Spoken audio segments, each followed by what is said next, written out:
এখন আসছি 4 নাম্বার জিনিস, যেটা আপনার ত্বকের জন্য খুবই খুবই জরুরি। এটা আমরা অনেকেই জানি না। ওই জিনিসটার নাম হচ্ছে ভাইটামিন এ বা রেটিনল।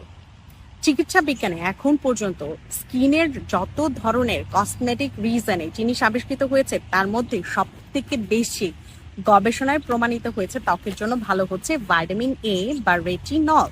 আমি ভাইটামিন এ খাওয়ার কথা বলছি না, আমি ভাইটামিন এ মুখে মাখার কথা বলছি। আমরা জানি শাকসবজি, ফলমূল বা পরিমিত পানি খেলে আমাদের ত্বক ভালো থাকে, এটা নিয়ে কারো কোনো সন্দেহ নেই।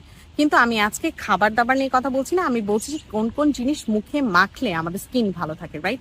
সো চিকিৎসা বিজ্ঞানের সব থেকে বেশি মিরাকল প্রোডাক্ট বলা হয় ভাইটামিন এ কে। ভাইটামিন এ মুখে মাখলে ত্বক থাকবে সজীব, সতেজ এবং সুন্দর। বাজারে যে নামে পাওয়া যায় ভাইটামিন এ, তার নাম হচ্ছে আইদার রেটিনল, রেটিনয়েড বা রেটিনয়েড অ্যাসিড নামে পাওয়া যায়। সব থেকে কমন ফর্ম হচ্ছে রেটিনল। এখন বলি ভাইটামিন এ ত্বকের জন্য কেন জরুরি।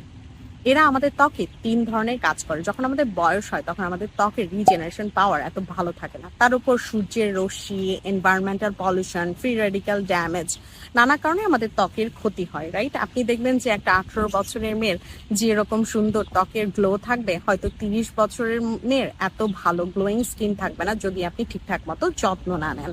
এর কারণ হচ্ছে বয়সের সাথে সাথে আমাদের রিজেনারেশন পাওয়ার কমে যায়। মানে সেলের গ্রোথটাকে বৃদ্ধি করার জন্য রেটিনলটা কাজ করে। সো রেটিনল আমাদের ত্বকের সেলের গ্রোথ বাড়ায় এবং ত্বকের টানটান ভাব বজায় রাখে। ত্বকের টানটান ভাব বজায় রাখার জন্য যে উপাদানটা জরুরি তার নাম হচ্ছে কলাজেন। কলাজেন তৈরিতে সাহায্য করে ভাইটামিন এ। আর ত্বকের কালো কালো দাগ, ছোপ ছোপ দাগ, মেস্তা, এগুলো সব দূর করে ভাইটামিন এ। বুঝতেই পারছেন ভাইটামিন এ কত ইম্পর্টেন্ট। এখন বলবো কিভাবে এই জিনিসটা ব্যবহার করবেন। এটা বাজারে আপনি 20 মিনিট অন্য কোনো কাজ করবেন, এটা একটা কমন সাইড এফেক্ট হচ্ছে এটা আপনার স্কিনকে অনেক বেশি ড্রাই করে ফেলতে পারে। সো আপনি এটা 20 মিনিট পরে একটা পুরো ময়শ্চারাইজার আপনি আপনার মুখে। আমরা সকালবেলা কি করব?